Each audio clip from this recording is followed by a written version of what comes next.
ஓம் நம சிவாய.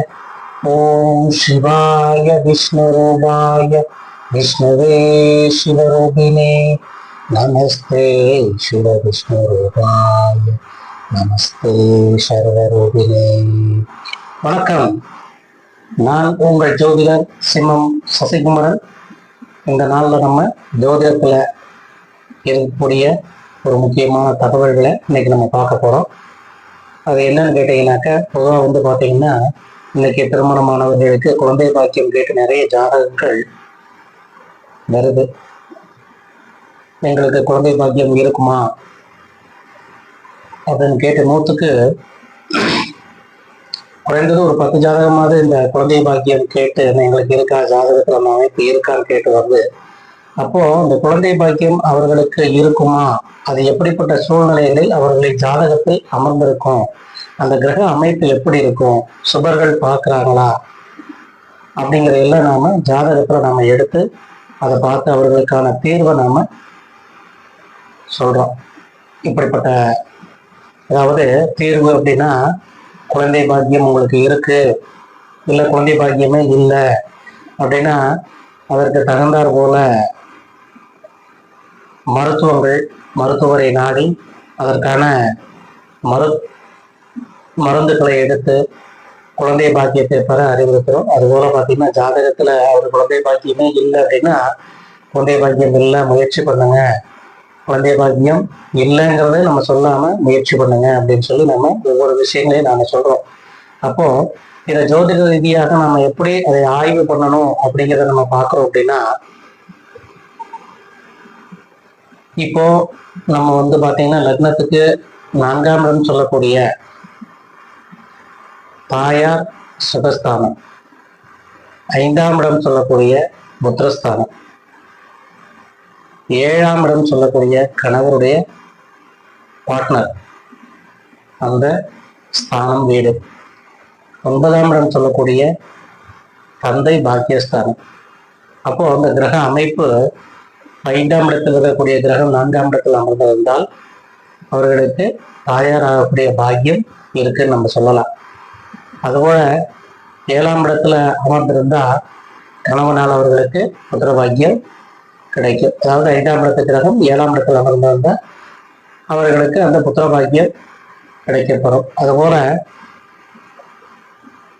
அந்த பெண்ணுடைய கணவன் தகப்பனார் தந்தை பாக்கியஸ்தானத்துல அமர்ந்திருந்தா, அந்த 5ஆம் இடத்து அதிபதி 9ஆம் இடத்துல அமர்ந்திருந்தா கூட தந்தை பாக்கியஸ்தானம் சொல்லக்கூடிய இடம் வலுப்பெறும்.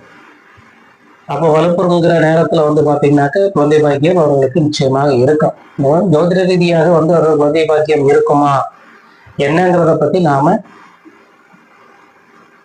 அவர்களுக்கு நாம சொல்லலாம். அப்போ தாமதமாகும், சிரமப்படும், அல்லது குழந்தை பாக்கியத்துக்காக மருத்துவரை நாட வேண்டும் அப்படிங்கிறதெல்லாம் ஜாதகத்துல இருக்குது அப்படின்னாக்க நாம அவர்களுக்கு அந்த அறிவுறுத்தலை செய்கிறோம். எப்படின்னு கேட்டீங்கன்னாக்க, நீங்க மருத்துவரை நாடி அதற்கான சிகிச்சைகளை எடுத்து அந்த சிகிச்சை மூலமாக நீங்க குழந்தை பாக்கியம் பெறலாம் அப்படிங்கிறத நாம அறிவுறுத்துறோம்.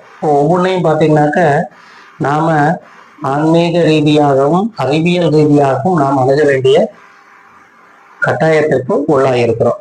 பொதுவாக பார்த்தீங்கன்னா இந்த ஜாதகத்தை பார்க்க வர்றவங்க மோஸ்ட்லி குழந்தை பாக்கியம் நமக்கு இருக்குமானதான் கேள்விகள் கேட்பாங்க. திருமணம் முடிஞ்சிச்சுனாக்க நம்ம குழந்தை பாக்கியம் எப்படி இருக்கும் அப்படிங்கிறதான் கேட்பாங்க. இப்போ ரீசெண்டா ஒரு ஜாதகத்தை நம்ம பார்த்ததுல அவர்களுக்கு 5ஆம் இடத்து அதிபதி திதிசூனிய பாதகத்துல இருக்கிறாங்க. அந்த 5ஆம் இடத்தோட அதிபதி திதிசூனிய பாதகத்துல இருக்கிறாங்க. அப்ப திதிசூனிய பாதகத்துல இருக்கும்போது பாதகம் செய்யும் இடத்துல இருந்துச்சுனாக்கா அவரோட குழந்தை பாக்கியம் அவர்களுக்கு கொஞ்சம் சிரமமான சூழ்நிலையை ஏற்படுத்தி கொடுக்கும். அப்போ அவர்களுக்கு குழந்தை பாக்கியம் இருக்கா அப்படின்னு நம்ம கேட்கும்போது அவர்களுக்கு நாம என்ன சொல்றோம் அப்படின்னாக்க, ஏற்கனவே அவர்களுக்கு அந்த குழந்தைகளுக்கு காரணம் வைக்கக்கூடிய கிரகமான குரு பகவான் அவர்களுக்கு நன்மை செய்யக்கூடிய இடத்துல இல்லை. அப்போ அதையெல்லாம் நம்ம ஆராய்ந்து பார்த்து தான் நாம வந்து ஒரு விஷயத்த சொல்றோம். ஒரு ஜாதகத்தை பொறுத்தவரை பார்த்தீங்கன்னாக்க ஒவ்வொரு விஷயங்களையும் நாம ஆராய்ந்து பார்த்து எடுத்த உடனே நம்ம அவர்களுக்கு சொல்லாம அவருடைய ஜாதகத்துல அந்த கிரகம் எப்படி அமர்ந்திருக்கு, என்ன சாரம் வாங்கி இருக்குது, எந்த கிரகங்கள்லாம் பார்வை செய்யுது, அது எந்த இடத்துல அமர்ந்திருக்கு, ருண ரோக சத்ருஸ்தானத்துல இருக்குதா இல்ல பாக்கியஸ்தானத்துல இருக்குதா எப்படிங்கிறது எல்லாத்தையும் நம்ம ஆராய்ந்து பார்த்துட்டு அவர்களுக்கு குழந்தை பாக்கியத்தை பத்தி நாம் சொல்ல வேண்டும். எடுத்த உடனே நம்ம வந்து சொல்லணும் அப்படின்னா ஒரு குழந்தை பாக்கியம் இருக்குன்னு நம்ம வந்து சித்தர்களோ முனிவர்களோ ஞானிகளோ அல்ல, இந்த தெய்வத்துடைய வாக்கு நமக்கு பரிபூர்ணமா இருக்கணும். அதான் வாக்கும் கூட நமக்கு பலிதமாகுது, அவர்களுக்கு சொல்லக்கூடிய வார்த்தைகள் கூட பலிதமாகுது. அப்போ வந்து சுக்கிரன் செவ்வாய் சொல்லக்கூடிய கலத்திரக்காரகன் சுக்கிரன் சொல்லக்கூடிய 4 கிரகத்துல ஆணுடைய ஜாதகத்துல சுக்கிரன் சொல்லக்கூடிய விவரம் செவ்வாய் நன்மையாக இருக்கணும்.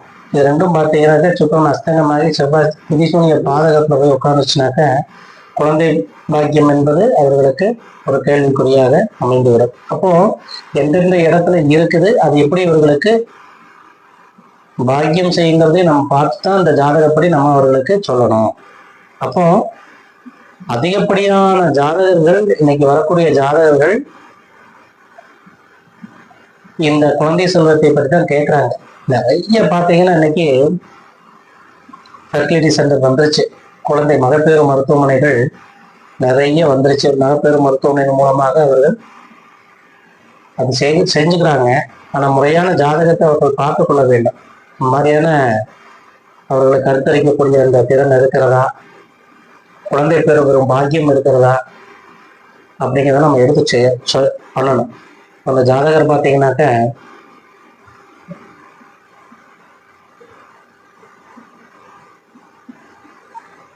அவங்க கேட்ட கேள்வி அதுதான் நம்ம கிட்ட.